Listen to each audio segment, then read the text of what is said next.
Universitas Indonesia sudah memasuki ruang unjuk rasa di depan gerbang DPR RI, teman-teman. Ya. Halo semuanya, selamat datang kembali di channel ini. Jumpa lagi dengan saya Vicky Himpong. Semoga kalian semuanya selalu dalam keadaan yang sehat. Buat kalian semua yang sering nonton video saya dan belum tekan tombol subscribe, tekan dulu dong teman-teman ya, supaya kalian semua mendapatkan informasi terupdate ketika saya upload video terbaru. Dan ingat, satu subscribe kalian adalah satu kebaikan untuk terus membantu saya berkembang di channel ini dan lebih semangat lagi untuk mengawal setiap pemberitaan-pemberitaan tentang perpolitikan kita.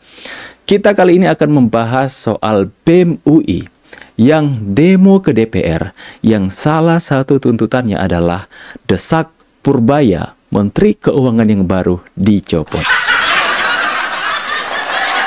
Ngeri kali. Aku nggak tahu mau mereka sebenarnya apa. Dulu Ibu Sri Mulyani, Menteri Keuangan sebelumnya, itu mereka desak untuk turun, copot, ganti. Dan ketika sudah diganti, dan kemudian Menteri Keuangan yang baru itu tidak sesuai dengan kriteria mereka, mintalah mereka untuk copot. Jangan-jangan diganti lagi dan tidak sesuai lagi dengan kriteria mereka, minta copot lagi. Kapan selesai permasalahan keuangan negara kita ini? Ya teman-teman ya, seperti kita akan lihat di sini ya, BEM UI gelar demo di DPR, tagih tuntutan 17+8 dan desak Purbaya dicopot. Dan kalian lihat ya, komentar-komentar netizen itu sungguh beragam. Nah, saya akan bacakan salah satunya. Mahasiswa UI ini maunya siapa yang jadi menteri? Kerja aja belum. Ibarat itu ngelamar kerja atau ditugaskan jadi apa gitu, terus belum kerja udah di demo. Kira-kira gimana? Walau malaikat dan Tuhan turun di Indonesia buat jadi menteri keuangan pun pasti salah juga. Ada juga yang lain yang berkomentar seperti ini. Itu BEM yang mana? Konflik pemilihan internal aja nggak bisa beresin. Demo mulu, biarin kerja dulu, napa sih mahasiswa? Nongol lagi BEM UI, mulai terima order lagi ya. Aduh, inilah teman-teman ya. Wong beri dia kesempatan dulu. Ya, lepas dari statement-statement yang mungkin menyinggung sebagian hati masyarakat soal 17+8 kemarin. Lepas dari situ kan beliau juga udah minta maaf. Dia sudah mengaku bahwa dia kaget aja. Dulu kerja nggak disorotin sama publik, sama awak media. Tiba-tiba diangkat menjadi Menteri Keuangan. Gugup lah dia kan teman-teman. Dia juga mengakui bahwa dia gaya bicaranya itu kayak koboi teman-teman ya, asal nyerang sana sini. Tapi itu karakter orang lapangan sebenarnya ya. Beliau kalau soal public speaking mungkin agak belum terlalu terbiasa ya, jam tayangnya belum terlalu tinggi, tidak seperti Ibu Sri Mulyani kan teman-teman ya. Tapi ya kita maklumi, beliau juga udah minta maaf dan sudah mengakui bahwa sebenarnya beliau itu kaget aja menjadi Menteri Keuangan dadakan kan teman-teman. Tapi asal kalian tahu teman-teman, Bapak Purbaya ini teman-teman ya adalah orang yang dipilih langsung oleh Pak Jokowi untuk menjadi ketua LPS di periode sebelumnya. Jadi orang ini adalah orang yang dinilai oleh Pak Jokowi adalah seorang yang tepat untuk menyelamatkan perekonomian Indonesia. Yang kita tahu Pak Jokowi itu kalau melihat orang, untuk memilih orang itu adalah lewat dengan mata batin. Jadi ya mungkin karena Pak Purbaya ini ada kaitannya dengan Pak Jokowi, mungkin nanti dia akan diserang ya. Karena apa? Ada kaitan dengan Pak Jokowi. Ada kaitan dengan geng Solo kan? Ya, karena ya seperti kita tahu Pak Purbaya ini adalah staf khususnya Pak Luhut. Ya, dan beliau itu mau bilang teruji atau terbukti, beliau sudah teruji dan terbukti melewati 4 krisis ekonomi yang ada di Indonesia. Jadi saya pikir kita berikan kesempatan dulu kepada pilihan Pak Prabowo untuk dia membuktikan ke kita semua bahwa dia pantas ada di posisi tersebut. By the way, sekarang lagi hujan teman-teman ya. Jika kalian mendengarkan noise, it's okay ya. Karena saya masih dalam atap genteng saya itu masih menggunakan seng. Maklum ya teman-teman ya. Akan tetapi di sini Dalam kesempatan di rapat DPR kemarin, itu Pak Purbaya sudah sedikit mengemukakan apa yang akan dia lakukan dalam masa periode jabatannya ini, teman-teman. Langkah pertama yang akan dia lakukan, dia juga sudah sampaikan katanya ke Pak Prabowo dan sudah disampaikan ke DPR dan akan segera dijalankan, bahwa dia akan mengambil atau menaruh dana 200 triliun dari Bank Indonesia dan kemudian akan disalurkan ke Himbara. Himbara itu adalah himpunan bank milik negara yang di dalamnya itu ada Bank Rakyat Indonesia, Bank Negara Indonesia atau BNI, ada Bank Mandiri dan Bank Tabungan Negara. Nah, ini disalurkan untuk kredit, teman-teman. Untuk penyaluran kredit dengan maksud dan tujuan agar supaya ini bisa membuat berjalan lagi aktivitas ekonomi real dengan dampak dan manfaatnya itu akan memberikan laba bagi bank itu sendiri, kemudian akan menstimulasi pertumbuhan ekonomi dan itu menciptakan lapangan kerja karena dana-dana yang ada itu dikhususkan atau tujuannya adalah untuk memberikan kredit produktif kepada masyarakat. Kita lihat dulu bagaimana hal ini disampaikan di sidang DPR kemarin. Rupanya sejak bulan 2023 bulan pertengahan itu uang diserap secara bertahap terus ke bawah sampai pertumbuhannya 0 menjelang second half 2024. Jadi itu yang Anda rasakan di ekonomi melambat dengan signifikan, real sektor susah, semuanya susah. Maksudnya keluar tagline Indonesia apa? Gelap. Indonesia apa? Kita semua menunjuk ke ini gara-gara global. Padahal ada kebijakan dalam negeri yang salah juga, yang utamanya mengganggu kita karena 90% perekonomian kita didrive oleh domestic demand. Jadi periode perlambatan ekonomi yang 2024 gara-gara uang ketat tadi dipulihkan sedikit, belum pulih penuh, direm lagi ekonominya.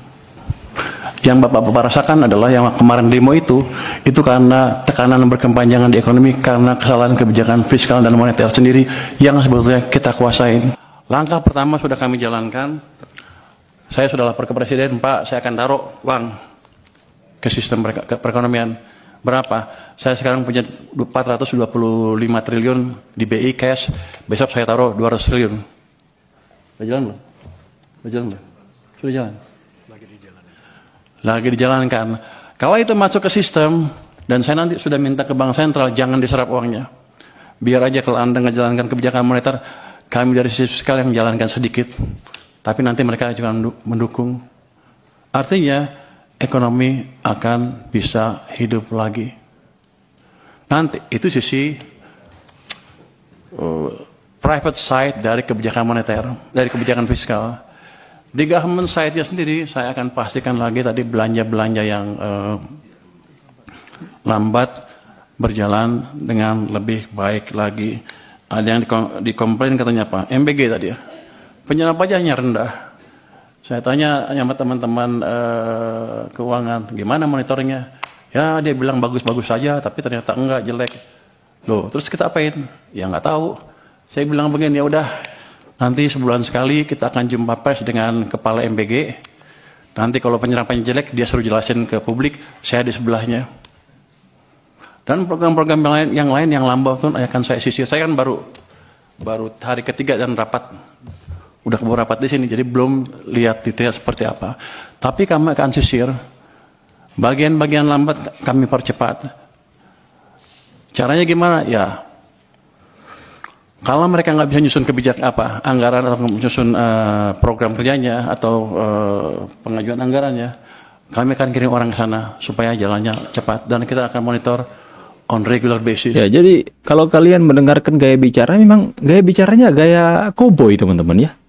Tapi orang ini pintar loh, teman-teman. Mengerti banget tentang bagaimana perekonomian dalam sebuah negara, khususnya di Indonesia. Dan saya itu lebih berkaca kepada komentar-komentar netizen terkait dengan perbincangan ini. Coba kita sedikit untuk membaca komentar-komentar netizen terkait dengan apa yang disampaikan ini di DPR, teman-teman.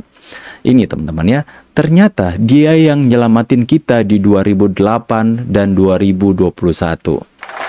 Pinter cok dia, taruh uang di perbankan biar bank yang berpikir dan bekerja untuk duit 200 triliun tersebut. Gokil pak. Ya biar bank ya, supaya bank itu nggak gaji buta.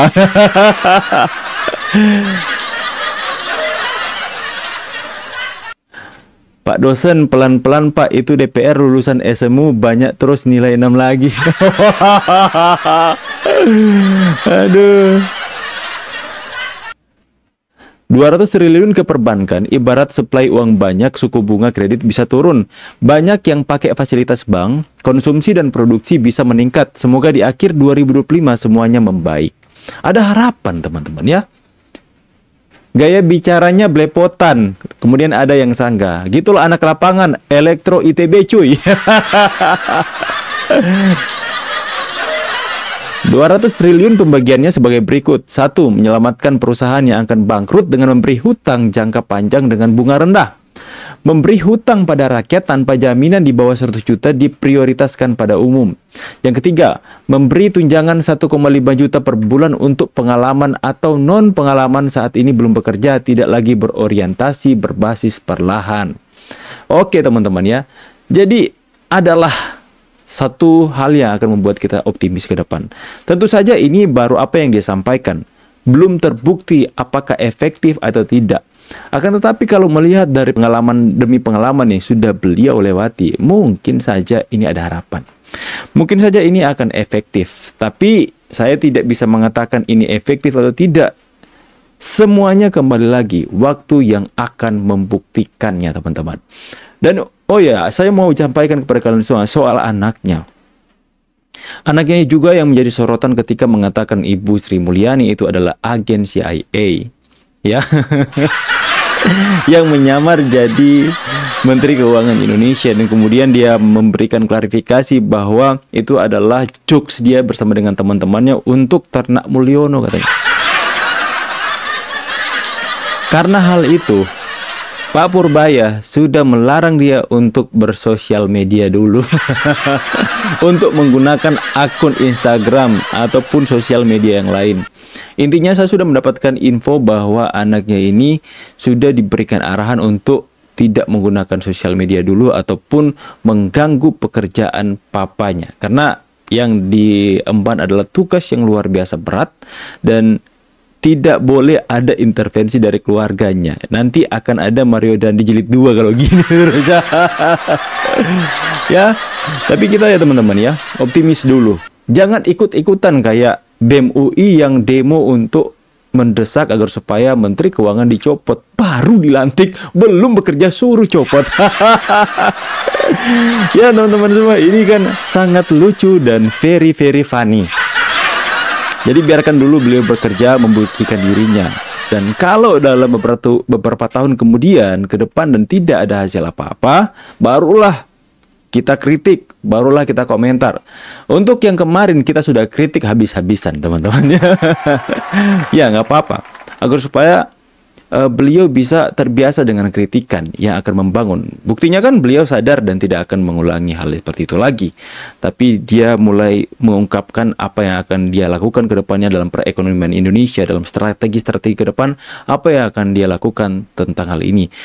Dari yang dia sampaikan, untuk 200 triliun tersebut yang akan disalurkan ke Himbara, biarkan bank-bank milik negara yang akhirnya akan berusaha keras untuk menyalurkan pinjaman atau kredit dengan bunga yang murah agar supaya itu bisa menciptakan lapangan pekerjaan lebih banyak lagi, karena tujuannya untuk itu. Produktif, kredit produktif untuk masyarakat. Ya, misalnya ada perusahaan-perusahaan yang mulai bangkrut bisa mengambil pinjaman dari Himbara dengan jangka waktu yang panjang dan kredit yang bisa cukup murah teman-teman. Dan ini bisa menjadi harapan ya agar supaya perekonomian Indonesia itu, aktivitas ekonomi real itu bisa bangkit kembali dan kita bisa melihat stimulasi pertumbuhan ekonomi yang semakin meningkat. Dan itu harapan kami Pak masyarakat. Buktikan dirimu Pak, seperti yang saya katakan di awal, sedikit bicara, banyak kerja. Oke, teman-teman semua, itulah informasi yang bisa saya sampaikan kepada kalian semua. Ya, jangan terbawa arus, biarkan beliau bekerja dulu. Ya, jangan buru-buru minta ganti ya, karena come on, baru 2 hari. Baru 2 hari udah minta ganti. BEM UI. Saya pamit dulu teman-teman semua. See you on the next video and God bless. Bye guys.